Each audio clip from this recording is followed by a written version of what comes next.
Okay. విషయం ఏంటంటే నేను నా యొక్క ఈ సంగీత ప్రయాణంలో ఒక తగ్గింపు తగ్గించుకొని నేను ఫస్ట్ నుంచి నేను ఉన్నా. ఎక్కడ కూడా అది కృష్ణాపూర్ లాగా వాయించలేదే, భానుపాల్ లాగా వాయించలేదే, డ్యాన్ లాగా వాయించకపోతున్నాయి, ఇవన్నీ నాకు లేదు. నా యొక్క సొంత ప్రయత్నమే ఏదైనా కానీ. కమలాకరణ ఇప్పుడు హోసన్న వాళ్ళు ఉన్నాయి, అయితే కొంత గందరగోళం ఉంది, చేయగలనా అనేది నాకు లేదు. ఖచ్చితంగా దాన్ని సాధించాలి అనేది నాకుంది. అర్థమైందా?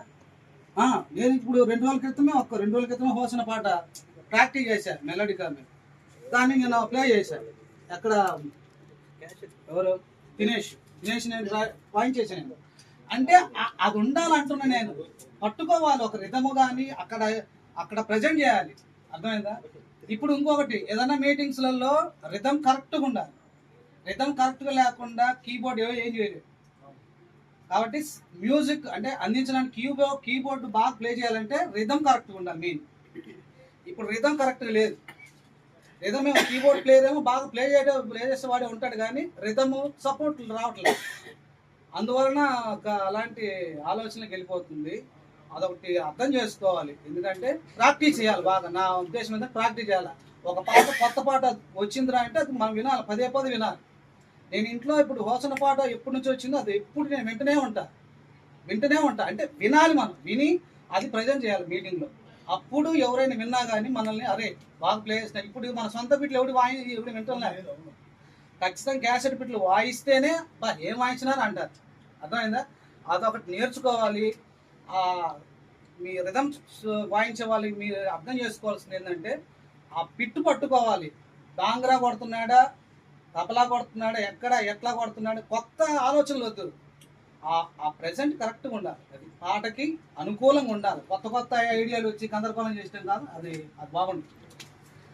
అది నా ఉద్దేశం. అదొకటి తగ్గించుకునే స్వభావం ఉండాలి మెయిన్. అది మనలో ఎవడు ఏమనుకునేది కాదు. నేను ఇన్ని సంవత్సరాలు 2008 సంవత్సరం నుంచి అనుకుంటా, నాకు గుర్తులేదు, 2008 సంవత్సరం నుంచి ఒక మీటింగ్లోకి పోతే పక్కన కార్గో ఎక్స్ట్రీమ్ బోర్డు పెట్టుకొని నేను 403 కొట్టుకొని వాయిస్తుంటే ఆయన మెదలకుండా కూర్చున్నాడు. ఎందుకు మెదలకుండా కూర్చున్నా తెలుసా? నేను చేసుకున్న ఆ టోన్స్ని బట్టి అబ్బా ఇదేంద్రా నా ఎక్స్ట్రీమ్లో కూడా ఇంత బాగా రావట్లేదు, ఆ స్ట్రింగ్స్ అని ఆయన వాయించలేదు. ఆయన హైదరాబాద్ నుంచి వచ్చాడు, ఎర్రగొండపాలెంలో. ఆయన సాక్ష్యం చెప్పేసరికి నాకు మైండ్ పోయింది. ఇదేంద్రా నేను 403 12,000 కీబోర్డ్ ఏంది, ఆయన 150,000 కీబోర్డ్ ఏదన్నా ఆయన చెప్పిన మాట అది అని. అసలు ఎట్లా దీంట్లో ఆ స్ట్రింగ్స్ ఏంది అలా వస్తుందని అట్లా మనము చెయ్యాలంటున్నాను నేను. కాబట్టి నేను ఇప్పటికీ కూడా నేను వింటా, ఎవరైనా చేసిన మ్యూజిక్ వింటాను.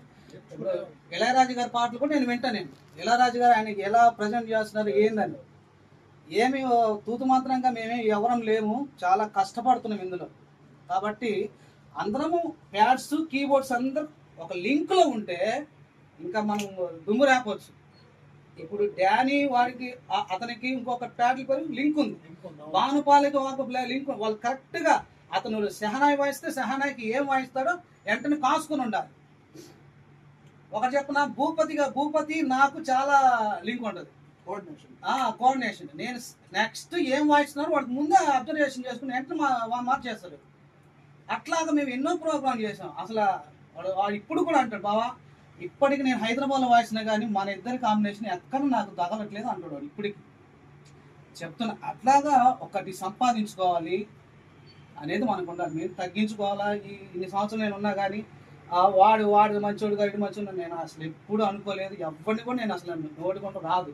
కాబట్టి ఎవరు ఎటువంటి పరిస్థితులు ఉన్నా వాడిష్టం మర్చిపోవటమే. కానీ అందరినీ మనం ప్రేమించాలి, అందరికీ తగినట్టుగా మనం మాట్లాడాలి. వాడు సరే మనకు వ్యతిరేకంగా ఉన్నా వాడితో మాట్లాడండి అంతే. ఏదేమన్నా ప్రాక్టీస్ మెయిన్. ప్రాక్టీస్ లేకుండా ప్రోగ్రామ్స్ రావట్లేదంటే అది నీలో ఉన్న తప్పే. నీ మీద ఏమైనా కుట్ర కానీ నీ మీద కోపం కానీ ఏమీ లేదు. మనలో ఏముండాలంటే ప్రాక్టీస్ ఉండాలి మెయిన్.